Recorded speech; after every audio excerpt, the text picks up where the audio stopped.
And you actually were able to save that church and save the people from being evicted there, right? Well, really, it was them that, I mean, they started this. We came alongside them, and so what ended up happening was that the St. Edward's story in the cathedral didn't end after 48 hours. I mean, it was months and months of struggle, and many of those families, got housing out of that.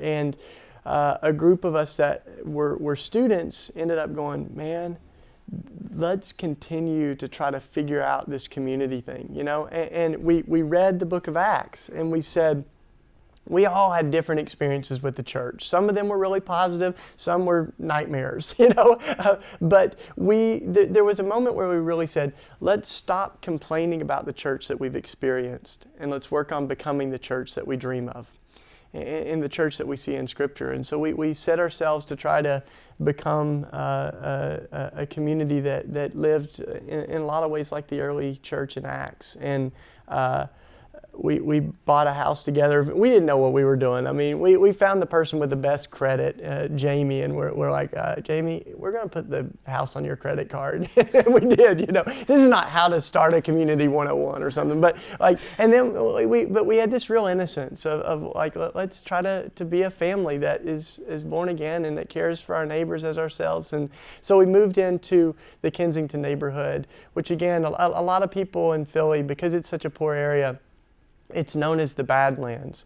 But I always say, you got to be careful if you say that about a place, because that's exactly what they called Nazareth. Nothing good could come from there.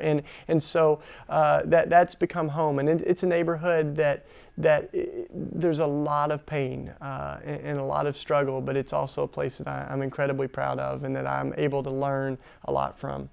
So if I were to come visit the Simple Way, tell me what I would see. What is it like? Well, we have a common life together that we've tried to create. So we wake up together for morning prayer in the mornings, and we do activities in the neighborhood where we share food with families that need food. We help kids with homework. Right now it's gardening season, so we reclaim a lot of abandoned lots and vacant space and plant gardens, and we get to see kids grow tomatoes for the first time and things like that, we have days where there's different activities and things, but a lot of it's just really informal. I mean, we have homeless folks that drop by our house, and they just know it's a place where they can have somebody to talk to or get a glass of water, relax for a minute.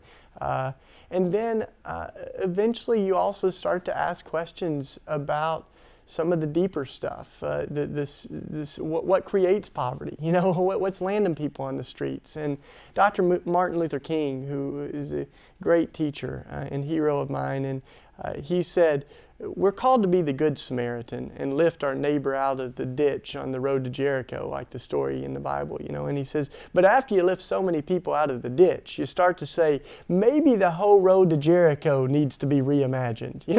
Maybe we need to think and explore what keeps landing people in the ditch. So that's where a lot of our energy goes these days too, is trying to really figure out what continues to perpetuate the sort of injustices and inequality that we see, and how do we not just care for the victim, but drive a wedge into the wheel that's running over people. So you're living in community, and you've talked a little bit about the benefits of community. Tell me some of the drawbacks or some of the challenges to try to live like that. One of my community mates says everybody brings two people to community. They bring their gifts and they bring their baggage. You bring all the beautiful things and all the stuff that you've inherited and the brokenness that you have. So I think community in a lot of ways is just a choice to live deeper. Like marriage or something, you end up like having someone that you laugh hard with and you cry hard with. You hurt each other more because you know how to hurt each other, But in many ways, it's a choice that I want to be vulnerable with a group of people. I want to be known, and I think that's what we're really created for. So now there's tons of mistakes that we've made and things like that. And I went to visit one community, and they had T-shirts made that said, "Everybody wants a revolution, but nobody wants to do the dishes."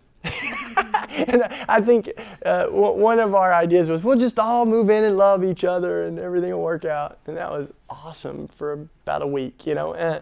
But I think that we have to create an environment where goodness flourishes and people come to life, and that's a lot harder, and that doesn't just happen. So we've been working at that, you know, the last 10 years.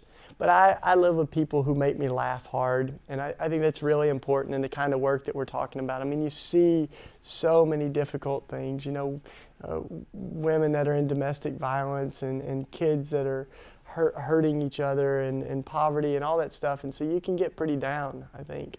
But the gift of community for me has been like you have people that'll carry that burden with you. So when you come home and you say, Jose's dad beat him up again, like everybody carries that together, and we've got everybody's imaginations with how to solve that situation or be a part of solving it.